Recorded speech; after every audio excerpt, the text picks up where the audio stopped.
Salut les devins, c'est Saikyo. Je voudrais faire un point avec vous concernant le nouvel arc de Boruto qui va pas tarder à être lancé. On est vraiment dans la transition au moment même où je vous parle, en ce début de mois de mars. Si vous êtes sur cette vidéo et que vous m'écoutez aujourd'hui, déjà je vous en remercie du fond du cœur d'être là, de me tendre votre oreille et pourquoi pas également vos yeux pour voir ce qui se déroule à l'écran. Mais surtout, si vous êtes là, c'est que vous avez très probablement lu le chapitre numéro 55 du manga Boruto. Si ce n'est pas fait, je vous mets les liens en description pour pouvoir le lire. Vous aurez la version officielle anglaise, la version officielle espagnole. Concernant la version officielle française, malheureusement, gratuitement, elle n'existe pas. Elle n'existe que de manière payante sur Isneo. Donc n'hésitez pas à aller chez Isneo pour le lire si vous avez les moyens. Je crois que c'est 99 centimes, un truc comme ça la lecture. Mais je sais que vous êtes peu nombreux à aimer le fait de payer pour pouvoir lire un scan.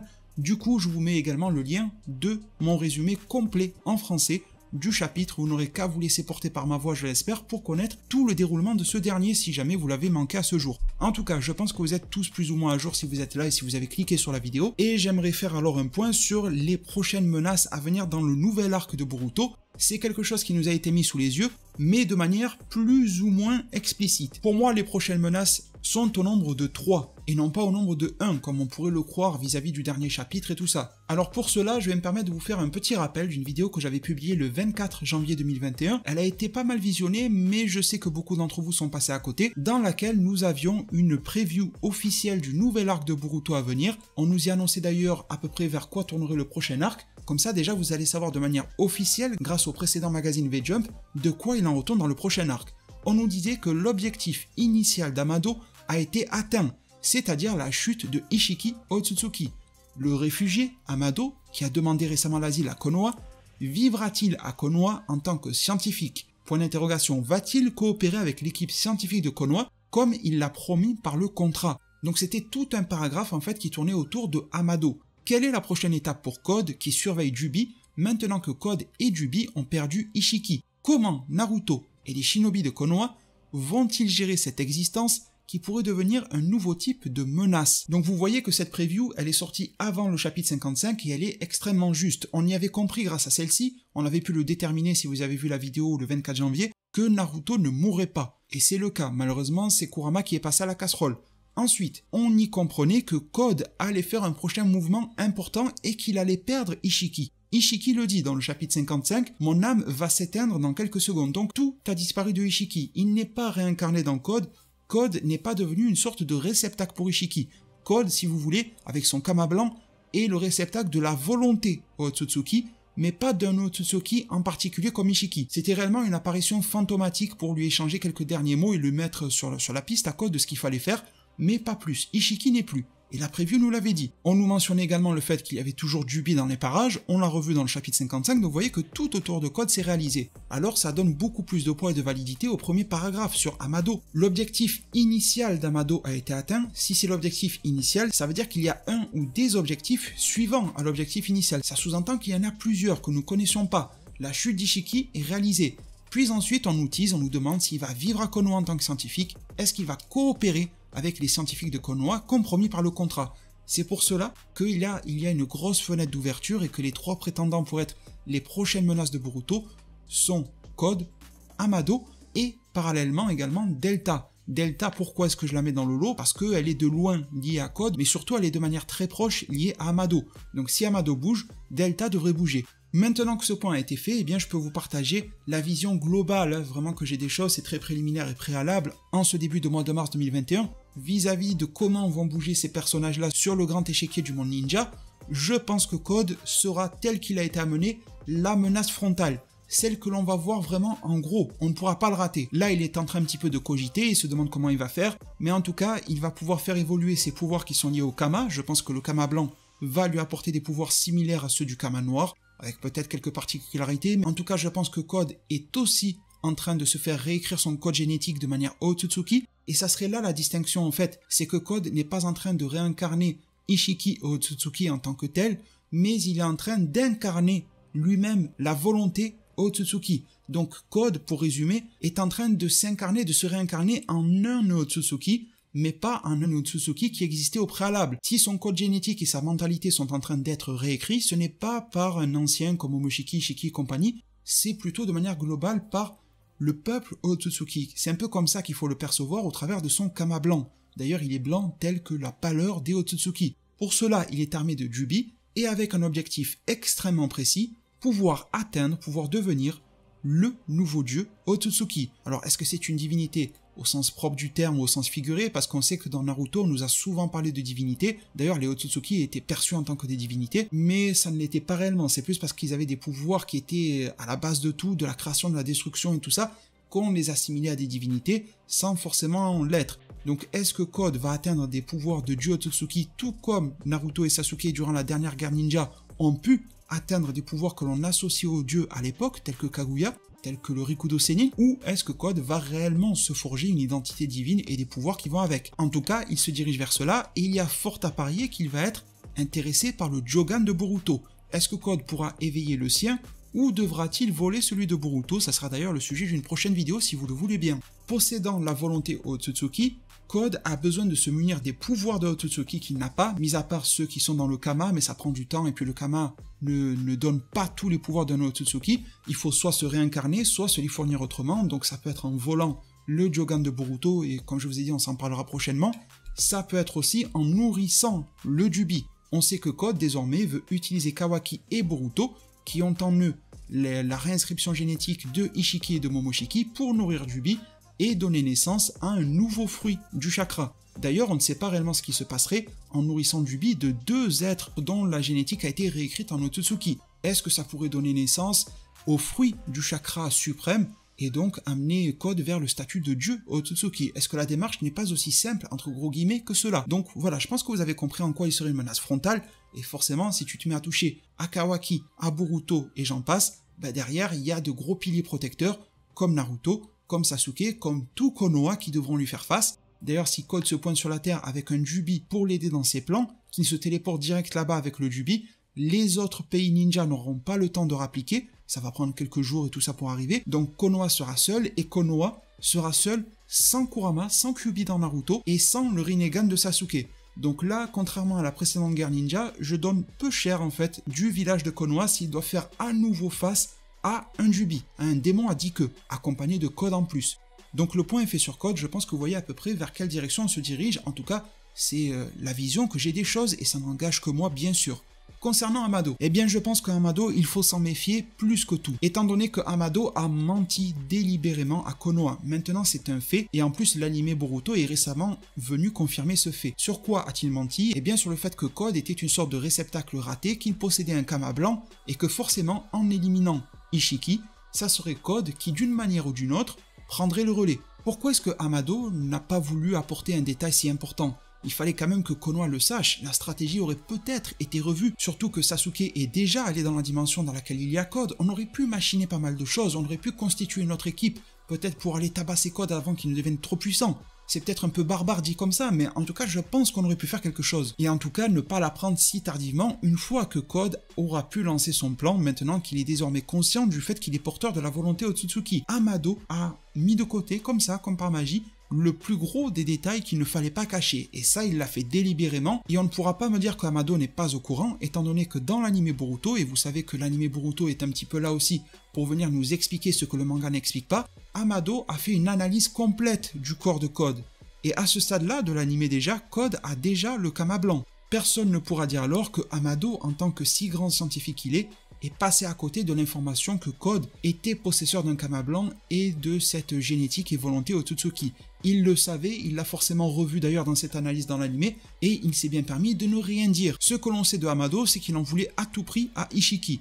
Il a d'abord tenté avec Kashin Koji, mais il a vite compris que ça ne marcherait pas, puis ensuite il a tenté bien de se mettre dans sa poche Konoha, c'est-à-dire ce qu'il y avait de mieux, à ses yeux en tout cas, au-dessus de Kashin Koji, et ça a bien fini par payer, même si ça a été difficile, Ishiki Otsutsuki est mort. Donc déjà, Amado a ce poids en moins, cet objectif initial qui a été réalisé. Mais je pense que cet objectif initial, ce n'était pas juste de se débarrasser de Ishiki pour ne plus l'avoir dans les pattes, chose qui est déjà pas mal pour lui, mais c'était de pouvoir activer la seconde étape vis-à-vis de Code. Donc Amado, qui visiblement n'a pas de grosses capacités physiques, techniques et tout ça, il a pas l'air d'être un shinobi de ouf, en tout cas psychologiquement, stratégiquement parlant, il est énormissime, même Shikamaru n'y a vu que du feu.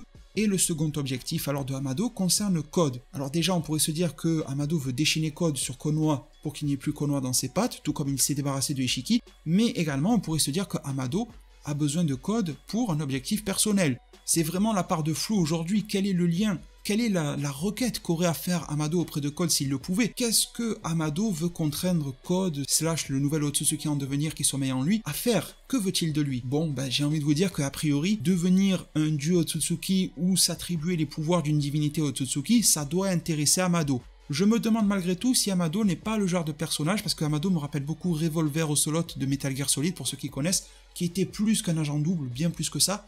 S'il n'y a pas un gros background derrière Amado, s'il n'y a pas un gros bouleversement d'histoire lié à lui, un truc qui ne serait pas peut-être un personnage plutôt bon, mais qui a des objectifs personnels qui passent avant tout, familiaux peut-être même, et pour pouvoir en venir à bout et pouvoir retrouver la lumière dans sa vie, il aurait besoin de créer pas mal de désordre dans le monde ninja, et cela passerait par la magnificence des pouvoirs Otsutsuki.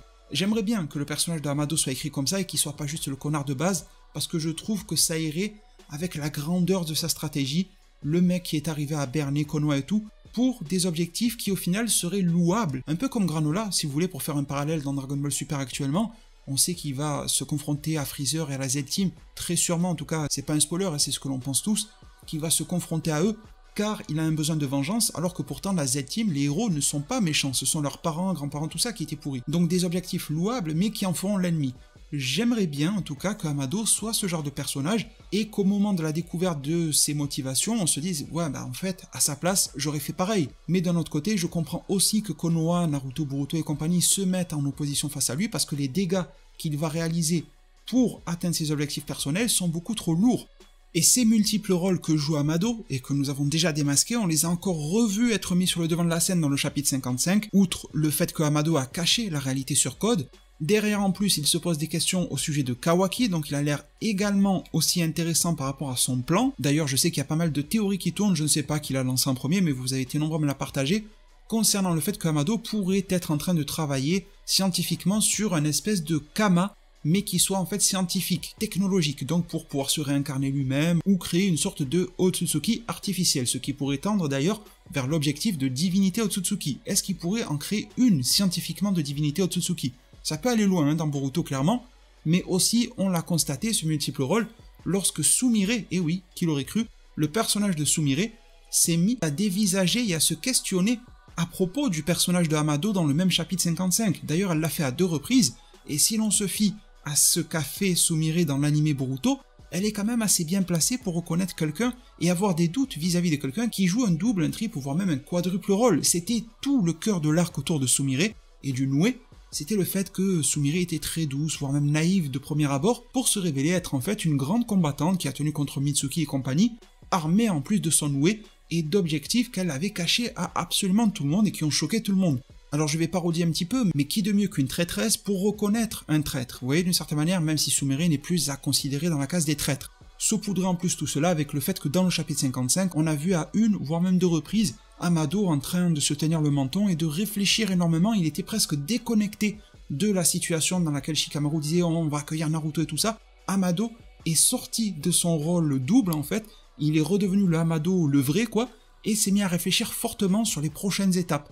Il devait être en train de se dire, là il y a Code qui s'est activé avec la volonté de Otsutsuki, ça veut dire que Momoshiki est toujours dans Boruto, voilà, il a dû faire le constat et également faire des calculs pour savoir quels seraient ses prochains mouvements, et cela, Amado l'a fait à visage découvert, sauf que seul Sumire l'a vu. On a souvent théorisé, et ça va me permettre de transiter sur Delta, que cette dernière pourrait être pourquoi pas sa fille, et qu'il a été obligé d'extraire le cœur, voire peut-être même le cerveau de sa propre fille, pour l'insérer dans un corps ou des corps totalement mécaniques, et que Amado aimerait bien retrouver sa fille telle qu'il l'a connue, et pouvoir lui offrir une vie normale. C'est tout ce que veut un père pour sa progéniture. Amado remuerait absolument ciel et terre, jusqu'à obtenir les pouvoirs de la divinité Otsutsuki pour pouvoir faire en sorte que sa fille puisse vivre normalement et paisiblement. Sauf que derrière, cela aurait pour coup de détruire et de tuer des tas et des tas de personnages, voire même des civilisations entières. Il y a cette balance-là qu'il faut analyser, et là elle est très vite analysée, ce que l'on veut obtenir, l'objectif et le prix à en payer. Un petit peu comme le prix qu'en a payé Thanos pour en arriver à ses objectifs, sauf que lui c'est l'inverse de ce qu'on suppose pour Amado, il a fallu qu'il sacrifie sa fille, en tout cas dans le MCU. Et forcément, un père qui veut le bien pour ses enfants peut faire ce qu'il y a à faire de manière un petit peu aveugle, en tout cas en ayant une vision réellement centrée sur sa progéniture ou en faisant abstraction du mal qu'il faudrait causer autour. Donc parlons du coup de Delta. Delta, je pense qu'elle sera plutôt tertiaire par rapport aux deux que j'ai cités. Je ne pense pas qu'elle va s'ériger en tant que menace principale à la place de Code ou à la place de Amado. Et même si je ne peux pas vous affirmer aujourd'hui qu'elle est la fille de Amado, ça serait trop difficile à définir aujourd'hui, mais je trouve que c'est une belle théorie, et ça pourrait donner beaucoup de sens et d'émotion à la situation, et on sait que dans Naruto Shippuden, il y a souvent ce genre de lien. Je pense que celle-ci va être menaçante sur deux aspects. Le premier, c'est parce qu'elle est un électron libre, tout simplement. On ne peut pas réellement la contrôler, on ne peut pas réellement définir où elle sera, où elle va, contre qui elle va se battre. On le revoit en ce moment même dans l'anime Boruto, elle n'a pas peur même de s'opposer fortement à Jigen, renversant sa table sur laquelle il mange alors que c'est censé être son boss. Voilà, elle est comme ça, elle est impulsive, elle a le sang chaud. Donc déjà en ça, et en soi, c'est une forme de menace qu'elle représente. Secondo, c'est par rapport à son lien avec Amado. Peu importe la nature de ce lien avec Amado, il y en a forcément un, et Amado va se servir d'elle ou de l'un de ses corps, ce qui fera d'elle forcément une menace. Voilà, à ce stade, je n'imagine pas une plus ample profondeur d'écriture pour le Delta, mais je trouve que c'est déjà suffisant, on se retrouverait quand même avec 3 menaces. Il y a également, en guise de conclusion, le cas de Kashin Koji. Pourquoi est-ce que je ne l'ai pas mis en future menace pour l'arc ou pour les arcs à venir de Boruto? Tout simplement parce que je ne pense pas qu'il le sera. Déjà parce qu'il est la réécriture génétique de Jiraiya, et je pense qu'il a alors une bonne mentalité, un bon fonctionnement. Comme vous l'avez vu dans la vidéo qui s'affiche à l'écran, je présume que le clone de Jiraiya a trouvé refuge vers le mont Myoboku, peut-être pas directement, peut-être plutôt vers les monts Flamboyants, mais en tout cas je pense qu'il est en train de zoner, de se remettre sur pied là-bas. Une fois qu'il sera remis de ses blessures, on va le revoir forcément venir, mais je pense que désormais Kashin Koji a compris qu'il a été utilisé par Amado, et qu'il a compris surtout que Amado l'utilisait en sachant que Kashin Koji était perdu face à Ishiki. Je pense qu'il va s'en rendre compte de toute cette manigance, ce qui fera que Kashin Koji ne va pas forcément du jour au lendemain devenir le plus grand allié de Konoha, mais déjà par le lien qui unissait Jiraiya et Naruto, il va y avoir quelque chose entre Kashin Koji et Naruto, entre Kashin Koji et Boruto très probablement, mais à l'inverse de Delta, qui est un électron libre menaçant, je suis assez convaincu que Kashin Koji est voué à devenir un électron libre qui lui sera plutôt bienveillant pour Konoha, ou en tout cas qui n'ira pas à l'encontre de Konoha, et c'est déjà plutôt bien je trouve. Ça ne m'étonnerait pas de voir Kashin Koji par exemple participer à l'éviction de Amado, se battre contre Code ou se battre contre Delta, pas forcément pour le bien de Konoha, mais pour ses objectifs personnels, et pour faire en sorte que le monde ninja tourne mieux sans ces êtres qui l'ont manipulé, sans ces êtres qui sont malsains et qui sont totalement maléfiques. Et bien voilà mes chers devins, j'espère que ce contenu vidéo d'aujourd'hui vous aura plu. Merci infiniment du fond du cœur d'être resté du début à la fin de la vidéo, ça me touche énormément. Je passerai un maximum possible en zone commentaire pour vous lire et pour vous répondre. Étant malade, comme vous le savez sûrement, j'essaie de pas trop m'étaler sur ces sujets en vidéo ou sur la chaîne en général, ni sur les réseaux sociaux, mais voilà. J'ai pas mal de soins à faire, d'examens médicaux, tout ça, ça me demande du temps, après il faut bosser les vidéos, la vie à côté, enfin voilà, il y a tout qui se mêle, donc je peux pas forcément vous promettre d'être là pour répondre à tout le monde dans la zone commentaire, mais je vais essayer de le faire un maximum, mais en tout cas, vous avez la garantie que je lis tout le monde, c'est vraiment quelque chose qui me tient à cœur, grand minimum de tous vous lire. Merci en tout cas pour tous vos partages d'idées, de jolis messages aussi en zone commentaire. Pensez à vous abonner, activer la cloche des notifications pour ne plus se perdre de vue sur YouTube, à mettre un pouce bleu si ce type de contenu vous plaît. Je vous remercie tous, prenez tous extrêmement bien soin de votre futur, et à plus pour de prochains arts divinatoires.